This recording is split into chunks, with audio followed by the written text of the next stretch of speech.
You don't start things and not finish them. You don't quit.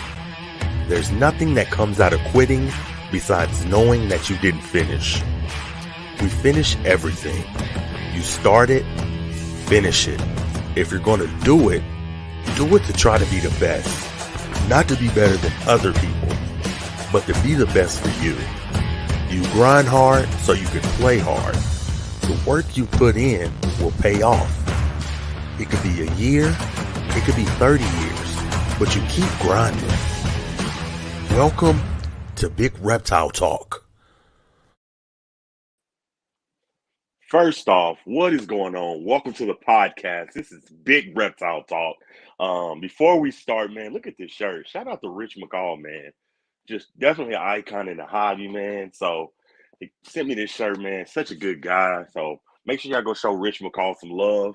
And of course, make sure you go check out Ozzy Boyd's, Venom-Proof Cages, Mike Monitors, and Balls to You. All crushing it in the hobby, man. What's up to everybody showing up in the chat? Hey, Ozak. Hey, Deranged. Hey, Benjamin. Hey, Mac O'Morse. Today is going to be super fun, man. What's up, Jamie Claude? Shout out to the channel members, man. I appreciate you guys. Today's gonna be super dope, man. I know I bring on a lot of YouTubers, but I wanted to reach over into the TikTok world. I wanted to go and get someone that is viral on TikTok.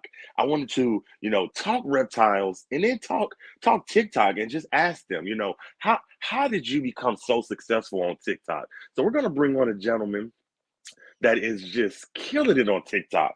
He is a reptile TikToker, and his name is Mason Barnes. Now, could you imagine this? 2.8 million followers. Dude, I wouldn't even take out my trash if I had 3 million followers. I tell my wife, I don't take out trash. I'm famous. I mean, and look at this.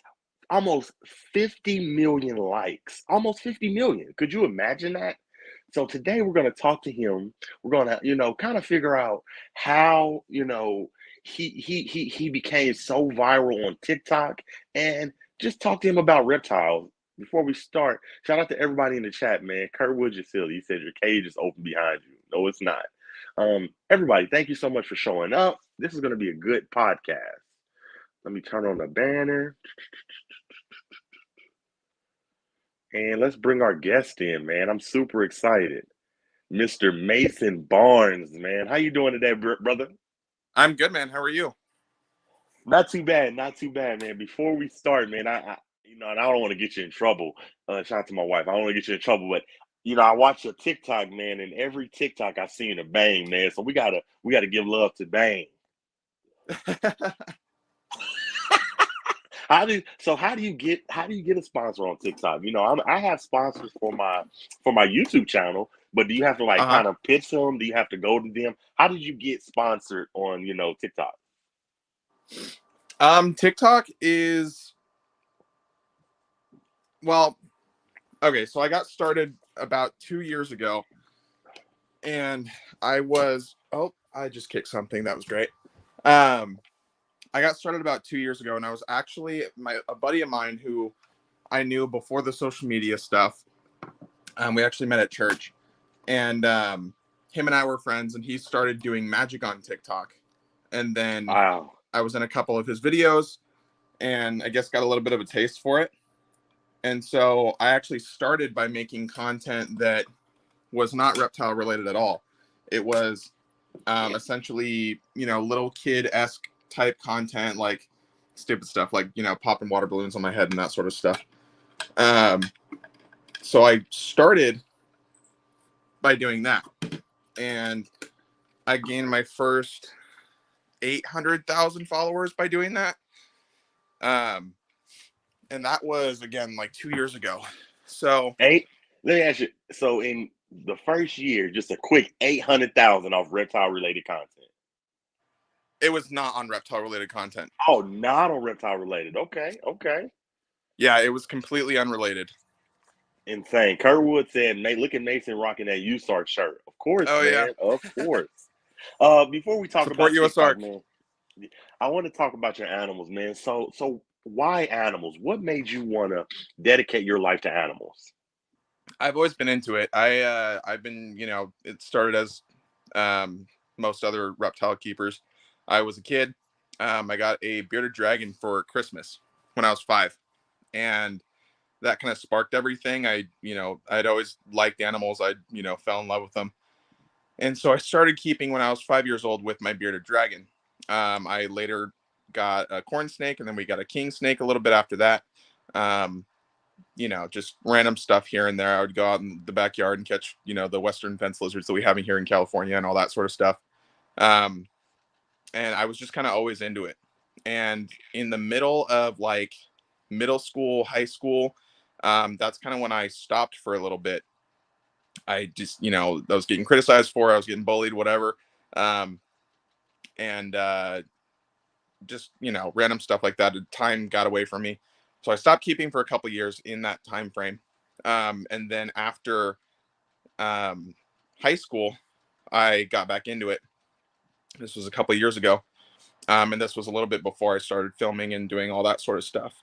And then, I kind of got the creative control as to how I wanted to build my collection, and what type of animals I can keep within the limited space that I had. So I kind of went that route, and here we are. I love it, man. You have such an amazing collection, man. Approximately, like, how many animals do you have right now? I have there's probably 70 or 80 of them. 70 or 80. I love it, man. You're crushing my collection. I'm jealous. I want 70 or 80 animals, man. What is your right now? What's your current favorite? My favorite? Ooh. Yeah. I definitely can't choose one. But when you said favorite, the first one that came to mind was this girl. Let me see if I can. Hey, what are you doing? Don't hiss at me. Come on. When you said favorite, the first one that came to mind was this girl. Let me see. What is? This is Oh, my gorgeous. Bell's Phase Lace Monitor. Her name is Pixel, and she is gorgeous. Her nails are so sharp. But gorgeous. Thank you. Yeah, she's getting big. I got her from. Oh. All right, you can go back in your cage. You got her. My guess is you got her from John over at Sims Container. Yeah, I got her from John and Alex over at Sim Container. Damn, I'm good. Damn, I am good. Now, if you don't mind me asking, do you ever see yourself owning venomous? Probably not, to be honest.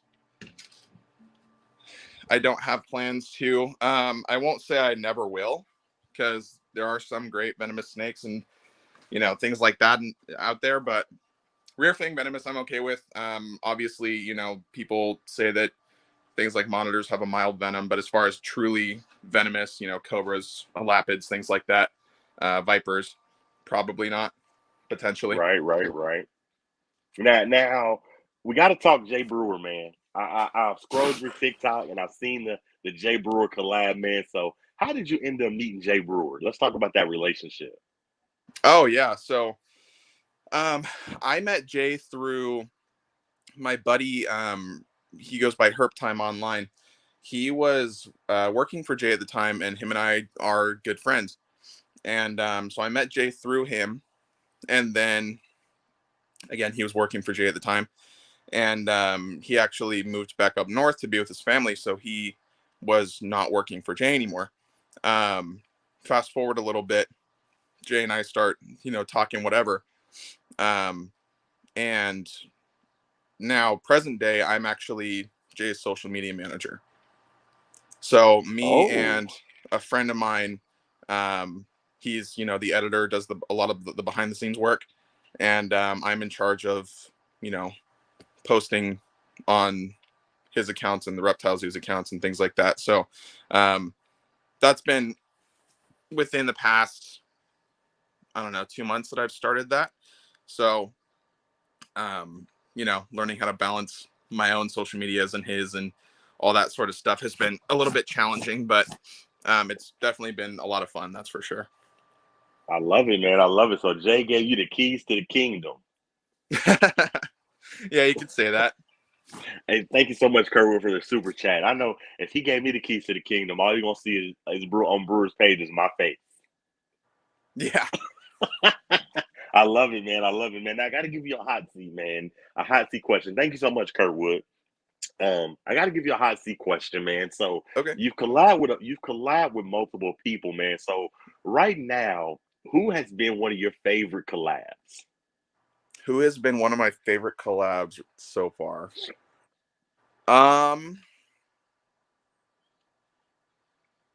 that's tough. Or who is somebody that you would like to collab with in the future? Yeah, I'm trying to think. Hmm.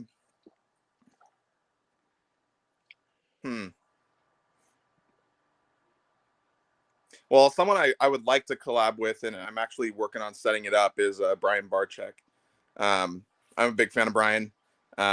He is actually the reason why I got started in reptiles to begin with. He was, when I was a kid, I watched him. That was who I watched. I didn't watch anybody else. And I was so inspired by what he was doing that I wanted to do it for myself as well. So Brian for sure. My buddy Blake's Exotic Animal Ranch over in Florida. I would like to make it out to Florida and kind of film what he's got going on over there. But yeah, 2022 is going to be a big year for collabs for me, I think. I love it, man. That's a good way to grow your channel, man. Just collabing with other content creators, man. Now, I got to ask this because you kind of put it out there, man. So you kind of working under Jay, man. You're soaking up all that knowledge. So Mm-hmm. my question to you is, do you have any future plans on opening up your own kind of like reptarium or reptile zoo? That would be great. It's definitely something that I've considered, um, more than just a thought here and there. I am working on my own private facility right now, and I'll have that hopefully moved in within the next 3 weeks. That'll be a private facility. It'll be where I create content. It'll be a studio area. My animals will live there. My breeding projects will kind of go on there. I'll have people over for collabs and things like that. As far as a public facility, zoo style, um, that's definitely something that I would like to do. I just don't know when. I, I don't have plans in the next couple of years, at least. But Uh, Mr. Mason, man, you living my life, man. So you said you already got your own private facility in the works. yeah, I'll have that, like I said, hopefully set up here in the next 3 weeks. But You I living need a it. I life, need to man. expand. My bedroom has gotten too cramped. You living a life, man. I love it, man. Now I gotta ask, being in the niche you're in, I kind of consider you, a pet tuber, if you will, or a Yeah, pet, a pet, education influencer. How yeah. do you feel about that term, the pet tuber? Do you feel like that's a good term? Do you feel like it's almost kind of offensive? How do you feel about the term and being considered part of that niche? I don't mind it at all. Obviously you asked the question because some people are offended by it, and um, to be completely honest, I never really understood why. It's literally just a name to categorize what kind of content you make on YouTube, and there's a big enough presence of those types of people that there is a name for it. So um, I think it's kind of a cool thing. I don't mind it. I don't think the name is degrading in any way. I do think, however, that there are good people and bad people that post in that genre. Um, not everyone has accurate information. Not everyone is promoting the right things. But I can say the vast majority of people are, and the vast majority of the people in that realm I'm friends with. So it's cool to kind of get everyone's different perspective, what they keep, what they post, why they post it. Because, one thing that's cool about what we do is that, it's pet tube, right? But it's still such a diverse genre. Whether it be your creative style with your video editing or um, physically the types of animals you keep. I mean, I keep a lot of different animals that a lot of other pet tubers, or however you want to say it, don't, and vice versa. They have a lot of stuff that I don't have. Um, so it's cool to be able to talk with those people and kind of build that community within it, and bounce ideas off of each other of what works and what doesn't. And I have a lot of friends Tyler Ruggie is one of them. He is a pet tuber that is a good buddy of mine, and he's been doing specifically YouTube for significantly longer than I have. He's done pretty well for himself on the platform. I think he's at like 350,000 subscribers or something, and it's cool to bounce ideas that I have off of him, and because YouTube is a new venture for me. So that's something that I'm starting to get going as of right now. So I'll bounce ideas off of him. Hey, have you tried something like this before? Has it worked for you in the past? Why did it work? Things like that. So the community is great. I love it, man. Now, while we're talking about pet tubers, I'm gonna tell you one of my favorite pet tubers, and then you tell me one of yours. So, one of my favorite pet tubers, and I've had him on the channel, is Adam from Wiccan's Wicked Reptiles. I feel like he's Yep. just, and I say that because I feel like I'm part of the YouTube community, and I love a lot of the YouTubers, and I feel like his content is so educational, and it's just it's not much it's not much sensationalized, but you still can't help but watch it. So I feel like Yep. he's definitely crushing it on YouTube. So my question to you is, who are some of your favorite pet tubers, if you will? Yeah. Adam is great. I love Adam. I love his videos. I love his style. He's a comedian. A lot of people don't know that if they strictly watch his Reptile channel, but he is a comedian. He adds that kind of humor into his videos, which I really like. Um, you know, Dion at Reptiliatus is another good friend of mine. He's up in Canada. Really, really great dude. He has a lot of really cool animals, and his care and his husbandry and enrichment and everything like that is top notch. Some of the best I've ever seen. He really, really cares about his animals and the information that he puts out into the world for people to digest and apply to their own husbandry. And he's definitely one of the people that does it the best, in my opinion. Again, Tyler is a good friend of mine. I have a lot of respect for people like, Chandler's Wildlife, Blake's Exotic Animal Ranch, Paul Cafaro, Brenton at Fanatic, all these people that have, taken this vlog style. And that's kind of what I'm trying to do. Do a more vloggy type feel to these videos because realistically, it attracts a wider audience. Typically, it's less niche, if you will. It appeals to a wider audience, and you get that exposure of these animals to more people that way. And like I said, those guys have done a great job at kind of growing and getting their animals and their knowledge to a wider audience. So that's something that I've kind of taken inspiration from as far as my own content's concerned on YouTube specifically. But again, I really do like Adam and Dion, Emma Sampson up in Canada as well.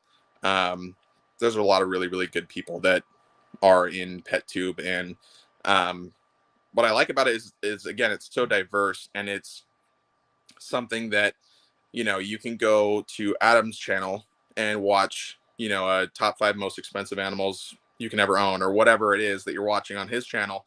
And then you can hop over to Dion's channel and see a, Shinosaurus crocodilaris feeding video. And he goes in depth of, why he feeds the things he does and on what days and all that sort of stuff. So it's really, really diverse. There's a lot of really cool stuff to have within it.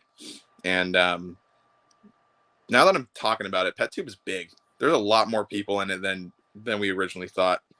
It's huge. I feel like PetTube is the mafia. Yeah. I Yeah, love it, man. I there's a feel lot like of in people. y'all group, man, if you ain't got some animals in the camera, we can't fool with you. I love it. I'm kidding. I'm totally kidding. I'm joking, man. But I want to talk about, one of the things that kind of caught my interest, man. When I talk about you, man, is your presence on social media. It is insane. 2.8. Let me turn that banner off so people can see that. 2.8 million followers. Yeah, I want people to see this because this needs to be talked about. Almost 3 million followers and almost 50 million likes. So my question to you is like, how does that make you feel, man? When you know that when you turn on that camera, there's a potential for 3 million people to see you. It's definitely crazy. I mean, I growing up was really introverted. And I feel like this is a lot of like content creators, at least some that I've talked to. A lot of us are introverted, and we start doing this YouTube thing or TikTok or Instagram or whatever it is, whatever social platform that you want to do. And it's honestly intimidating at sometimes. At least when you first start and you're kind of gaining traction and things like that, it's fun for me. I really, really like it. I like sharing knowledge and information with people that I have. I like helping people. I always have. And I just like sharing that stuff with people. It's not, these animals are not stuff that you see every day. But you're right. It is something that is like, I've had videos get, that's the one thing about TikTok that's kind of weird is like, the view range, depending on your following, it doesn't always match up. So I'll have videos that get, 20,000 views, or I'll have videos that get 30 million views. I've had it range completely. So, depending on what the video is, what the content is, how you set it up, kind of depicts its, virality factor, if you will. But there's the potential for a lot of eyes to see it. So it's a cool thing. It really is. And it used to be kind of intimidating. But one thing that I've been very, very, blessed and fortunate with is a lot of content creators deal with a lot of criticism. And, regardless of who you are, on what platform you're on, you will deal with it. I deal with it too. But where I was going with that is I seem to deal with a lot less of it than what a lot of my friends deal with, or whatever it is. And I feel really grateful and really fortunate because throughout this whole journey, my focuses have been, help people stay humble, provide good information for the community that I care about, and bring people to it in a positive light, and all that sort of stuff. And I really have tried to keep that the focus with what I do, and it's honestly paid off pretty well. I mean, I don't get a whole lot of criticism, and it's great. I get a lot of positive feedback from a lot of people. I love it, man. I love it, man. I feel like that, you have mastered the app. You have grown to tremendous heights, and the sky is the ceiling. So we're gonna get down to the nitty gritty. We know that you said the first, 800,000 followers, you weren't really even making reptile content. And I Yep. say that to say, how do you think you grew so fast? Because 3 million followers on any social media platform is insane. So, how do you think you grew? Give us some tips on, TikTok. How do you grow on TikTok like Mason Barnes? So TikTok is the whole purpose of the app is short form content that you can swipe through and mindlessly scroll and get some sort of value, whatever video you watch, whether it be funny or informational, or you're learning how to cook something or whatever it is. The whole point of that app, though, is fast paced, under 60 seconds, or now under 3 minutes. They have increased the time limit on videos you can post. The biggest thing with TikTok specifically, or really any short form platform for that matter, Instagram Reels, YouTube Shorts, Snapchat Spotlight, any of those short form, vertical video type platforms, you need to catch the viewer's attention in the first 2 seconds, or you lost them. It's gone. So what I've kind of done to implement that is, say I'm doing a feeding video, like I filmed a feeding video, feeding my monitors salmon. Within the first 2 seconds, I, swiped the bag of salmon in front of the screen, swift motion. I instantly start talking with my voiceover. I throw the bag of salmon up in the air, and that's all within the first 3 seconds of the video. And then I start instantly cutting the salmon and explaining what I'm going through. So, the fast movement at the beginning kind of throws people off a little bit, and then they keep watching. And then that video is a minute long. So if you can catch their attention in the beginning of the video and keep their attention for as long as you possibly can, that video is going to go viral. There's no doubt about it. It's that video, I think, ended up with close to 8 million views or something like that. And that's something that's able to be replicated. It's of course there's luck and there's other factors that play into it, but that formula can be replicated. I've done it on several occasions, and I think that my brain is very mathematical. So when I find something that works and I do it again and again and again, I'll do it until it stops, like until it stops working. Um, I did that with the enclosure builds. That was actually one of my biggest things that first got me going, and with the success of TikTok and things like that. I filmed an enclosure build, and it was for some day geckos. It was a bioactive build. That video ended up with, this was right when I started posting animal content on my channel. And of course there was a little bit of a dead period, but anyways, this video got like 22 million views or something. And at the time, the conversion rate from views to followers was easier for whatever reason. So that video alone, I think, added a 600,000 followers to my following count or something like that. It's finding something that works, catching their attention in the first 2 seconds. If you don't feel like the video is going to retain their attention throughout the entirety of it, shorten it.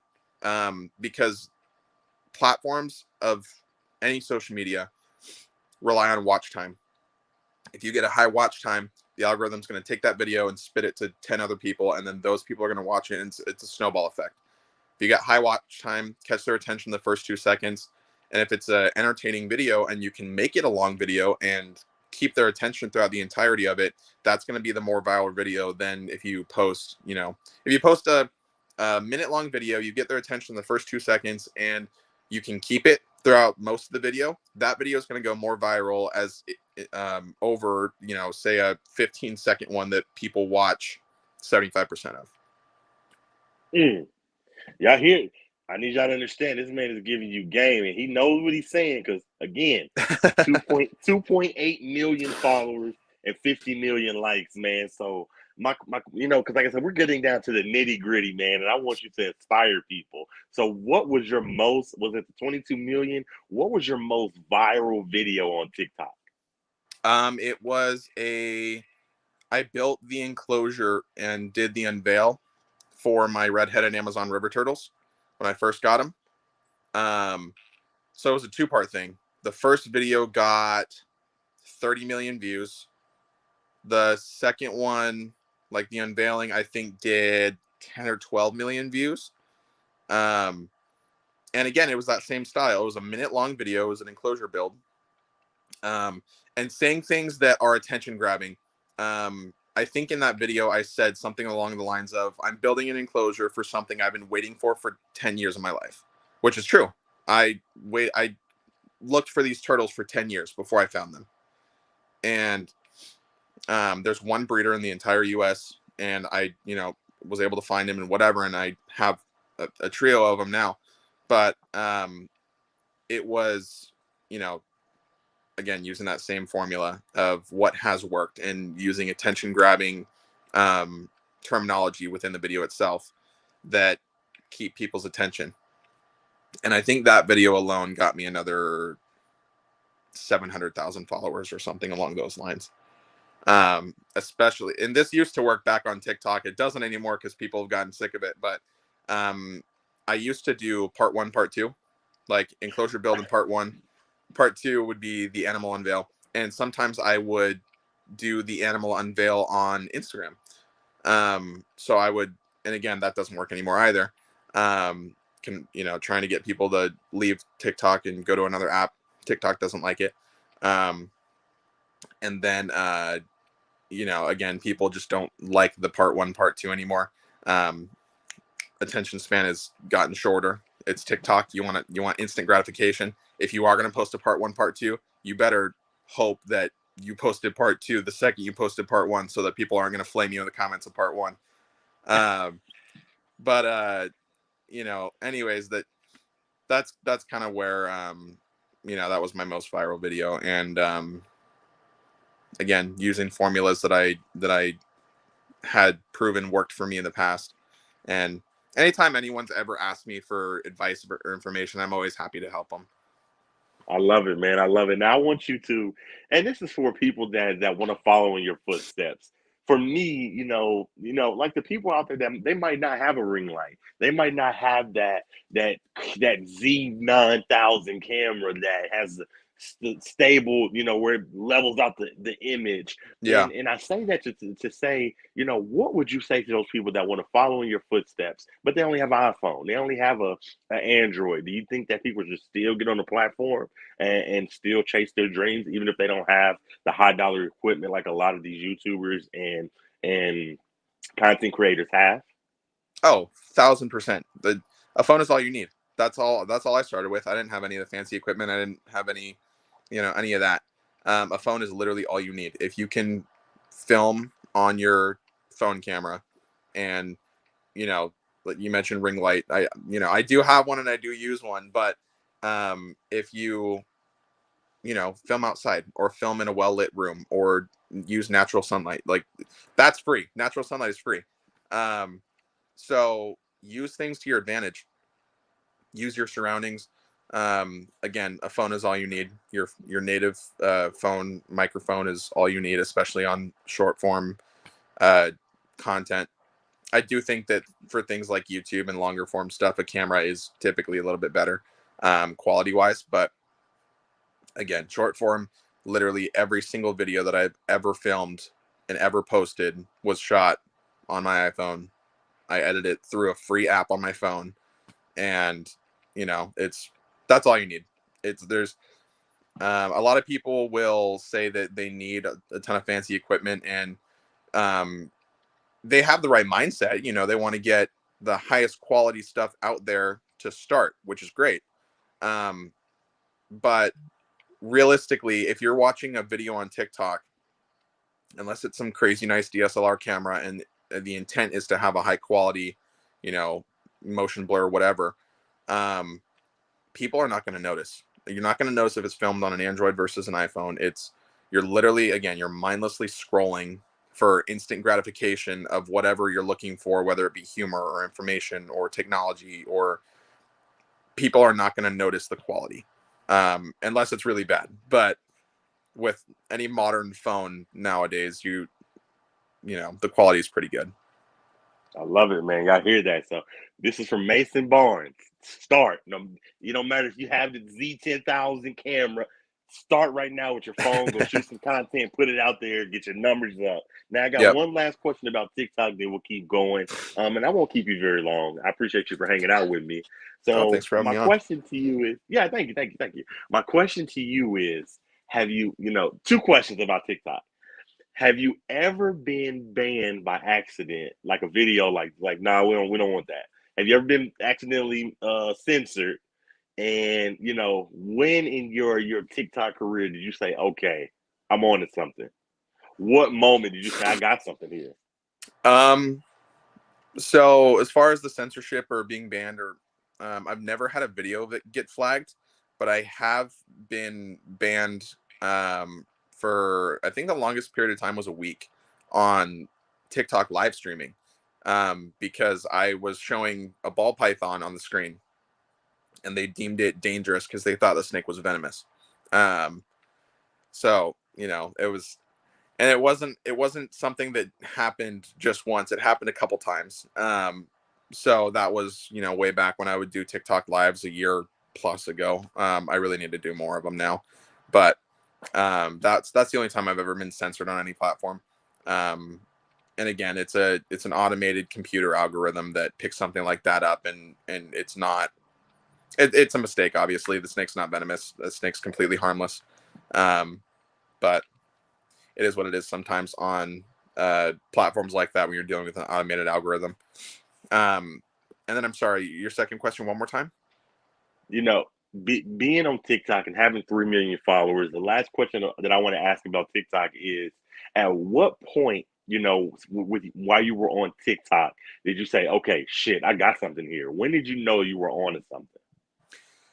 Um, I actually had a couple moments like that. So at the very beginning, like I said, I was doing content specifically made for little kids. Random challenges or whatever it was, just kind of quick, childish humor type stuff. Um, when I started gaining followers through that, I was like, okay, you know, maybe I got something here. But I didn't really enjoy making that content. That was never something that was natural to me. And at the time, I didn't have any animals. I had gotten out of the hobby, and I had gotten back in. And so I got my first animal back into the hobby was an electric blue day gecko. And so, you know, fast forward to now, I breed a ton of them and, you know, can't keep up with the demand. But um, it was the first one that I had gotten back in with was an electric blue day gecko. And I was thinking to myself, like, I can't hold this thing. It's fast, it's skittish, whatever, but it's gorgeous. I love looking at it. What can I film with it?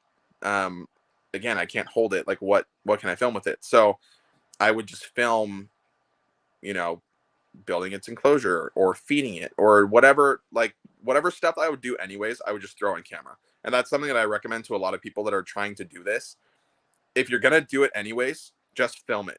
It doesn't, you know, it doesn't hurt to film it. If you film it and you don't like how it turns out, don't post it. If you film it, you love it, post it. It's always make sure that you're maximizing your opportunities that way. But anyways, when I was kind of getting into the animal side of things to begin with, it was slow. There was a transitional period where I think the algorithm kind of was wondering what my content was and what niche it fit into.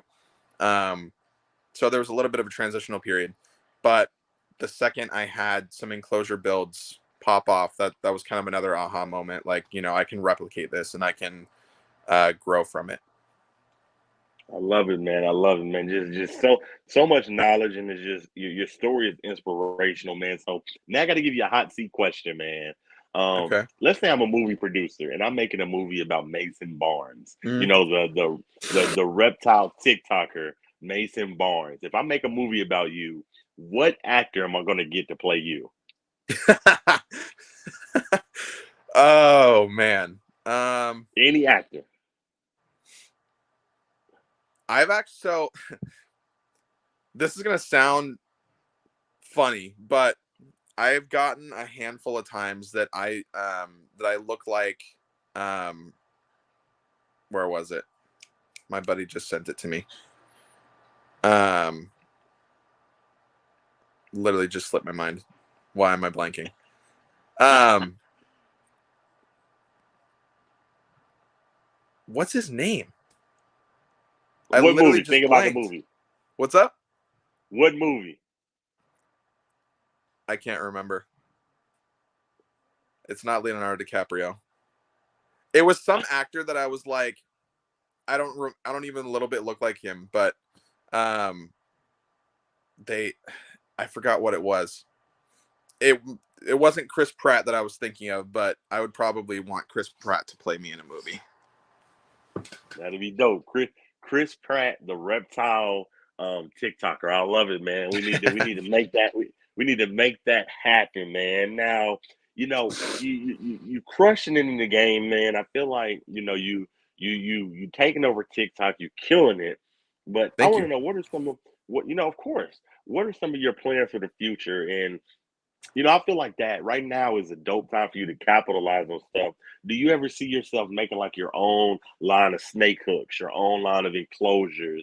You know, just Mason Barnes brand of reptile, you know, equipment or stuff. You know, this is Mason Brand's reptile calcium. Hmm. You know, what are some of your plans, man? Like right now? That's definitely something I've considered. As far as um, you know, taking things that I use and people ask me about, because I mean, I get questions daily on, you know, where did you get this? What brand of this do you use? Like, what do you feed this? I get questions about it all the time, and so I definitely have thought about making my own versions of some of those products. Um, Nothing super in, you know, super developed as far as being in the works yet, as far as that's concerned. But you know, as a reptile hobbyist and someone who has, you know, very gratefully been able to turn this into a business through the social media and the animals themselves, something that I'd really like to do is not only expand my social media and grow on that this year, but expand the breeding projects that I have, and be able to, I just got some chameleons that I haven't unveiled yet and looking at them right now. But I just got some panther chameleons, different localities of those, film with those. People love those. A female chameleon can put out a ton of eggs in her lifetime. Things that are animals that I know I can breed and sell, in addition to making content with them. Like the electric blue day geckos. I started with one male. Now I've got 4 unrelated pairs of them, and they produce pretty frequently, but not all my pairs are producing yet.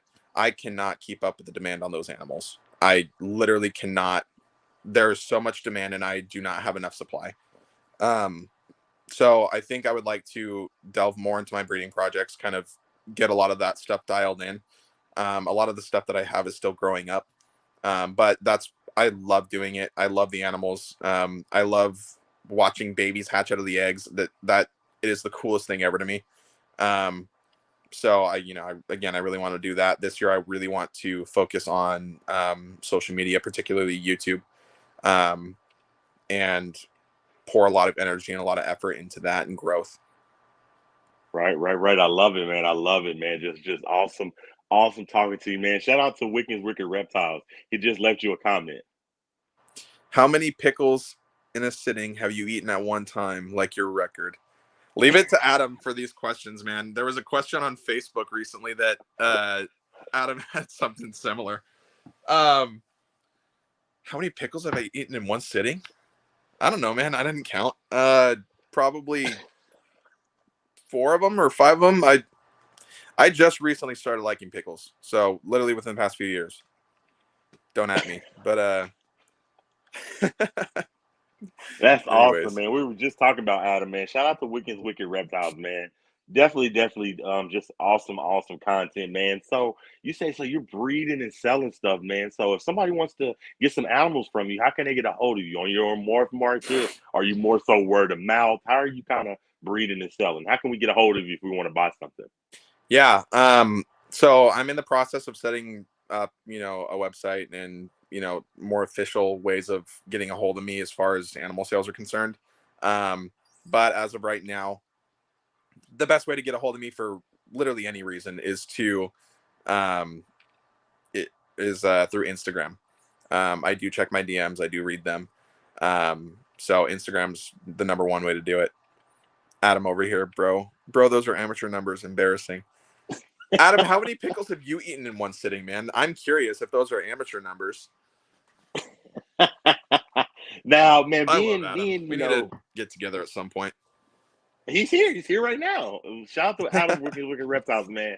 Mason Barnes said, hit him up, man. Y'all need to do a collab, man. Now, being such a big reptile TikToker, man, my question to you is I know you're extremely busy with Jay at the Reptile Zoo. You're extremely busy with your content, but do you ever have time to, get out there and do any kind of herping? And if so, what are some of the cool things you have found when herping? Herping is something that I actually am still kind of delving into. I didn't do a whole lot of it growing up.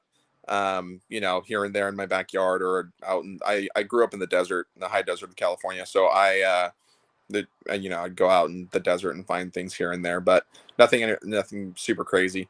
Um,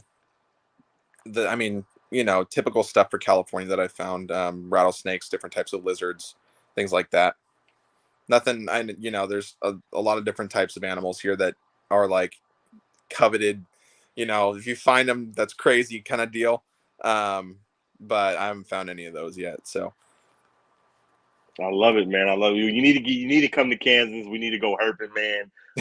You're a good guy. Look, Adam just left you one more comment. He said he started out counting on his fingers and toes and ran out of digits. He swallows the whole jar sometimes. I believe it. Man, those Canadians get crazy up there, huh? Now, man, you gave us almost an amazing hour, man. I appreciate you coming on and just talking reptiles, man. So here's I want to give you a hot seat question, man. So Yeah. let's say you hear somebody. Now I want to see your face. What's the face you make when you hear somebody say they don't support you, Sark? When they don't support USARC, I don't know. Like the USARC is so important. I'm wearing the shirt right now, especially with what's going on right now, with the bills that they're trying to pass and things like that. It is so important to support USARC. They are, you know, the backbone of all of this. If we didn't have them, who knows where we would be right now as far as having our rights limited in what animals we can keep and where and why. And they are so important to support if you are an animal keeper, if you're a pet keeper in general. Again, they do uh, reptile kind of related legislation primarily, but it also affects a lot of other branches of the pet world in general, like the bill that's trying to be passed right now, or the additions that were made to it, or whatever. Um, that affects everything. That affects birds, mammals, fish. It affects everything, not just reptiles. Um, and I was talking to a couple reptile people, and Brian was actually saying this on his podcast yesterday. This is the first time a bill has been presented that is, going against the pet trade or the pet hobby in general. That is actually kind of scary. Like in the past, these bills have been presented, or laws or whatever, and it's like that probably won't go through. This one actually might, and that's what's scary. So Yeah, support it is. USARC. They're the people that protect our rights that way. That's why I said you got to have that parent face to kind of. Thank you so much too for that super chat, Fungus Queen. I appreciate you. When you hear somebody saying they don't support you, Sark, you got to give them that parent face that kind of scold them. What you doing, man? Support USARC. Now, man, you gave us an amazing hour, man. Before we get out of here, man, so you have just an amazing collection. You're Thank you. doing incredible stuff. So, while you're feeding and doing stuff with your animals, what's the worst bite you ever took from your animals? What's the worst bite? The worst bite I've ever taken. Nothing crazy. It was my Bell's phase lace monitor. She got me pretty good one time when I was feeding her. It wasn't an intentional bite at all, but monitor bites suck. There's no sugarcoating it. They suck. It's a lot of the monitors will have an anticoagulant in their saliva. Um, so she bit me on the pinky finger, and within 3 seconds, I had the sink filled with blood. Um, Sharp teeth. They're pretty big even for her size. And the anticoagulant, so it didn't stop bleeding for a little bit, but nothing I couldn't handle. It was literally probably four little you know like little surgical incisions in my pinky finger from her teeth. But yeah, that one bled quite a bit. I got bit by one of my ball pythons the other night at 4 a.m. I heard a loud noise and it literally woke me up. And so I go over to the ball python rack to make sure everyone's all fine. And I'm opening the tubs, and one of them, literally, she's never struck me once before. And she launches herself out and gets me on the finger. And I was just in shock because I'm like, you've never bitten me before. And that actually hurt. Like ball python bites aren't supposed to hurt. That one did. But I yeah, I you haven't know been bit I too many times. I love your collection, but I will say this. You got a lot of smaller stuff too, man. Frog and a little gecko. I would be scared that when I'm filming, something would drop, and I'd be spending half my day trying to chase loose geckos running around the house, man. How many times do you lose something? You got to chase it through the house. It is nerve wracking. So day geckos are probably my main project as of right now. That's what I produce the most of currently. Um, Day geckos, if you don't know anything about them, they are absolutely beautiful to look at. They look great in a bioactive enclosure. They're out and active all day long. They'll eat off your finger. Like they're very interactive animals. But one thing you can't do is you can't hold them. Um, they're very sensitive. They can do something called degloving. Um, which is essentially, a lot of lizards and a lot of animals can drop their tails. Day geckos can also drop their skin. So if you're holding them, the patches of skin that are touching your hand, they can still wiggle away from you, and get out, and they'll physically drop the outer layer of scales, so that they can get away from you. I've never had it happen to me. I've never had a tail loss, nothing. But they are lightning fast and so hard to catch if they get out. So I've double door Exoterra enclosures. So if I'm trying to feed or something, I'll like open one side, make sure I'm looking at the geckos and whatever. Because I mean, my ornate day geckos, that's one of the fastest lizards in the world. And literally, you blink and it's across the room. I'm not even joking. So anytime any of them get out, it's like my heart sinks into my stomach, and I'm like, I go get a little aquarium net or a deli cup or something so I can catch them with that rather than using my hands, so it's safer for the animal. Um, it doesn't happen very often, but when it does, I'm like, oh, like I gotta get that handled. Insane, man. Insane, man. Now, two more questions, then I'll let you go, man. You gave us an amazing hour, man. Now, the let me see where I was at. The last question I want to ask is, I lost where I was at.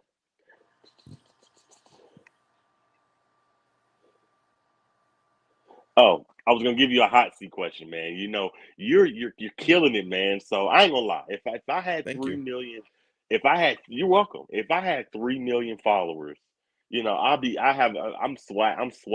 Every time I walk to a room, a theme song gonna play. Like some dope song is gonna play when I walk in the room. So my question to you is, when you walk in that room, if you were to walk into any room in the world, what theme song is playing when Mason Barnes walks in? What song is playing?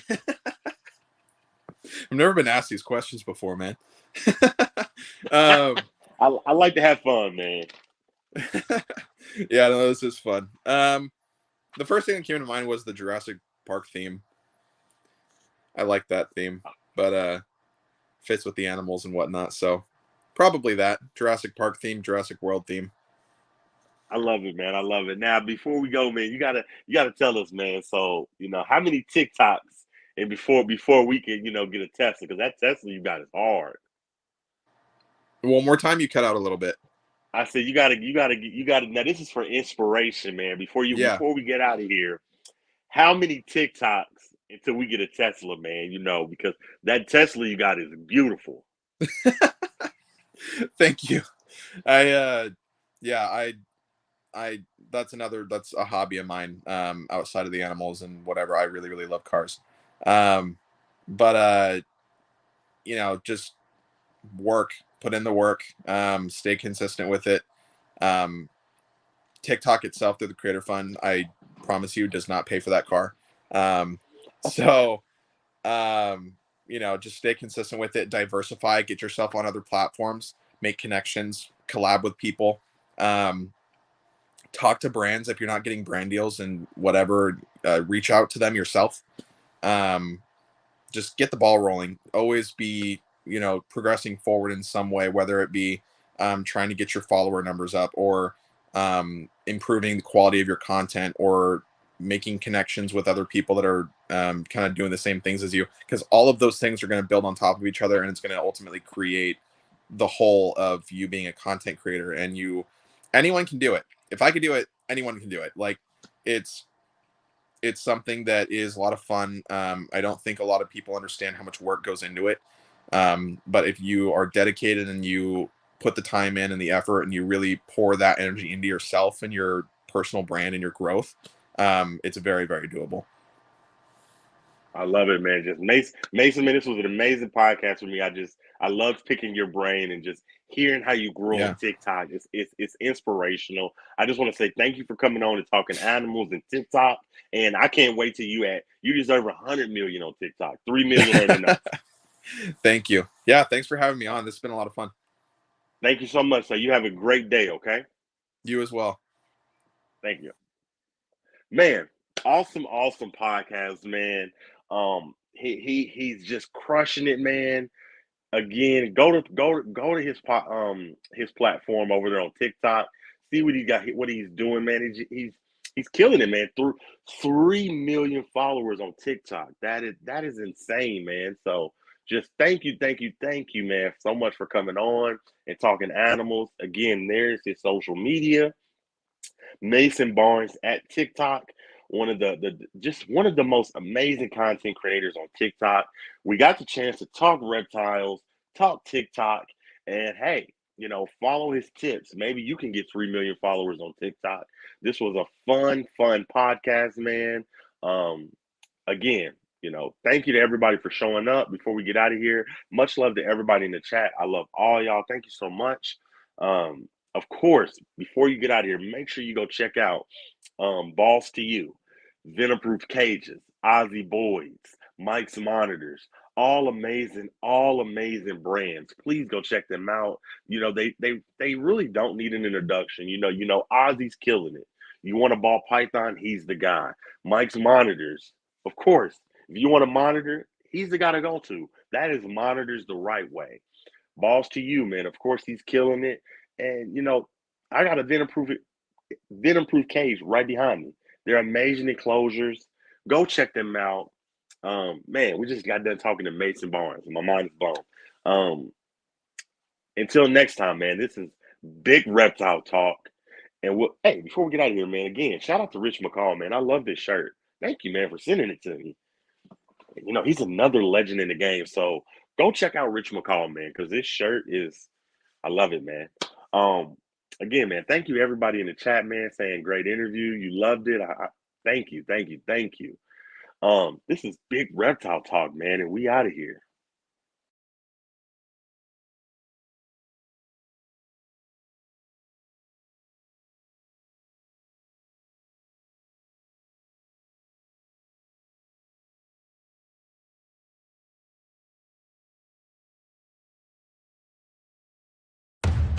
You don't start things and not finish them. You don't quit.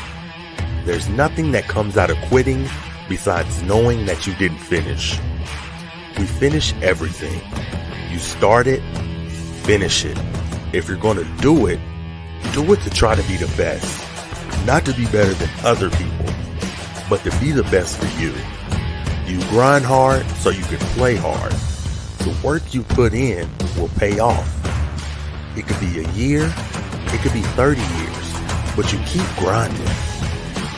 Welcome to Big Reptile Talk.